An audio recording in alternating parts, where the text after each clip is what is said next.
souboru co nejvíce můžete okamžiků, protože to je nenapodobitelné a myslím si, že se to nedá.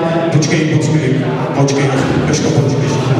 Nedá se to prostě opakovat, protože to je tak náročný.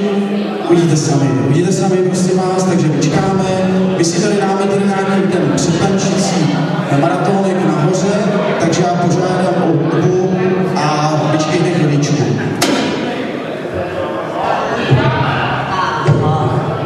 A probudnáme do sedmdesky a výpad na klasy a zvolna glisy a zvolna glisy s otáčkou prosím.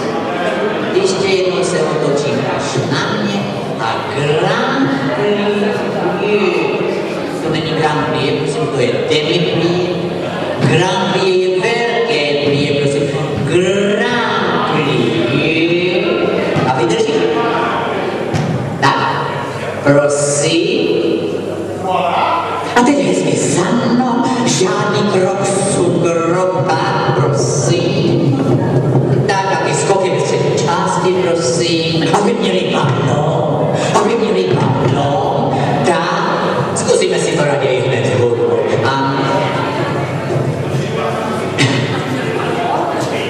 Hudba, voilà.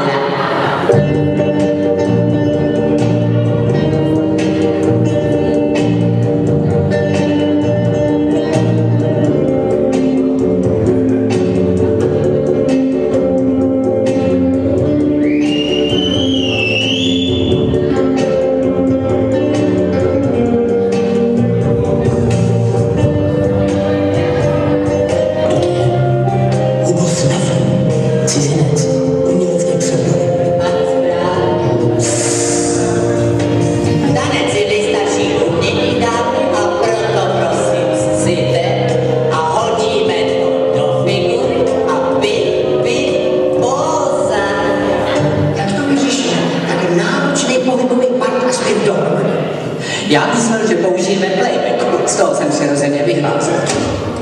Použijeme? Jsme zase počítali s tím, že ty holky nezvládnou. No a komický vlastně bude to, jak se budou při těch klasických pozicích Kinko. Ano, no jo, jenom, že s tou máme Labutí jezero.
tak to trvá 2 hodiny na letiště, odbaví, takže já se vám omlouvám, že víc nemůžu můžeme přidat a myslím si, že si zaslouží